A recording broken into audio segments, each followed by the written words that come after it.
Thanks to CuriosityStream for supporting this episode. Go to curiositystream.com/HCT to start streaming thousands of documentaries and nonfiction TV shows.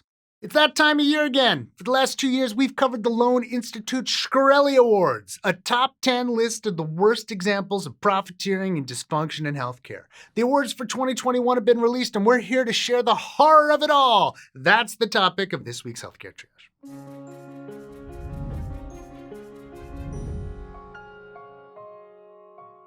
As a quick reminder, Martin Shkreli is the former CEO of Touring Pharmaceuticals and is well known for raising the price of an anti-parasitic drug from $13.50 a pill to $750 a pill after obtaining the manufacturing license for it. He also paid millions for that Wu-Tang Clan album that there was only one copy of, and he later ended up in jail for securities fraud. Shkreli doesn't have a lot of fans, but he's got these awards to honor his legacy. The number 10 spot goes to a handful of pharmaceutical companies who owned the suppository arthritis treatment Indocin over the course of about 13 years. Over that time, several price increases, including one that just doubled the price, took the drug from $200 a box of 30 suppositories to $10,350. The number 9 spot awards Biogen and Teva Pharmaceuticals for finding a tricky way to increase their sales. As we've mentioned on the channel before, some people forego medications because they can't afford the high copays required by their insurance, and drug companies are prohibited by law from helping Medicare patients pay those copays. To get around that, these companies used charitable giving to fund charities that help patients afford their copays.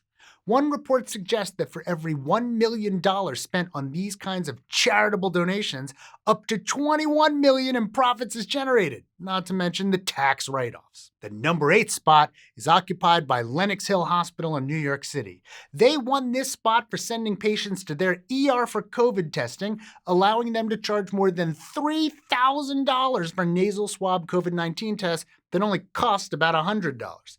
The company that owns the hospital claims it was justified because patients received more advanced care in the ER, but we're not buying it. The number 7 spot goes to Emory Decatur Hospital, Atlanta, for sending a $700 bill to a patient with a head injury who waited 7 hours in their emergency department before finally leaving without ever being called back for treatment.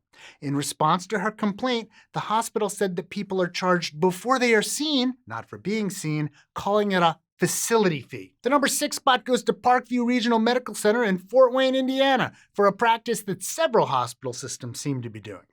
Accident victims are being charged higher amounts for services, and then hospitals are placing liens on their accident settlements rather than charging their insurance if they have insurance like Medicaid, which has lower reimbursement rates.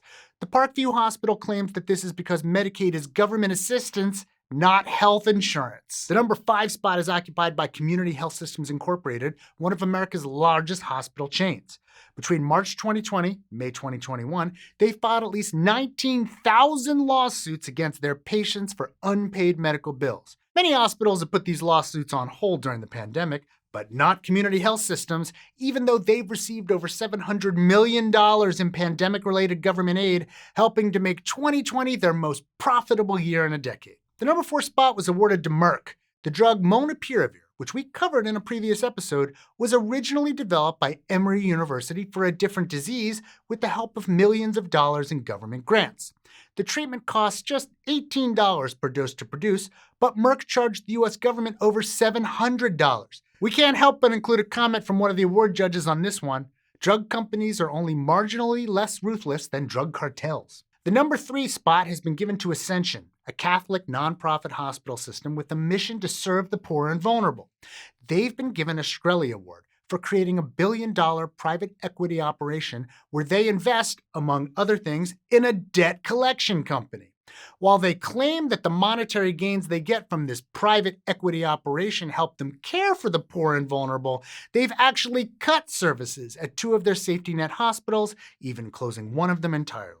Seems like no Shkreli Award would be complete without the Sackler family, and this year's number 2 spot goes to them. In exchange for their insidious role in fueling the opioid crisis, they are seeking immunity from future lawsuits and the privilege of not having to admit that they did anything wrong. A bankruptcy deal with those terms was approved in September 2021, but then rejected a few months later by another judge. Purdue Pharma, the company owned by the family, plans to appeal the decision, so we'll have to wait and see where this one lands. And the number one spot this year goes to the U.S. Food and Drug Administration for their role in approving Biogen's drug Aduhelm, the Alzheimer's drug that we've been covering here on the channel. Despite data suggesting the clinical improvements are questionable and side effects are not so great, the FDA not only approved the drug, but appeared to be very proactive in helping Biogen get it there. We'll end this episode the same way we did last year. American healthcare, best in the world, am I right?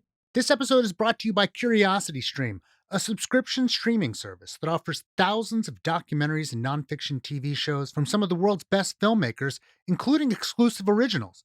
Healthcare Triage viewers who use the code HCT to sign up can get access to videos on history, science, food, technology, travel, and more for just $14.99 for the whole year.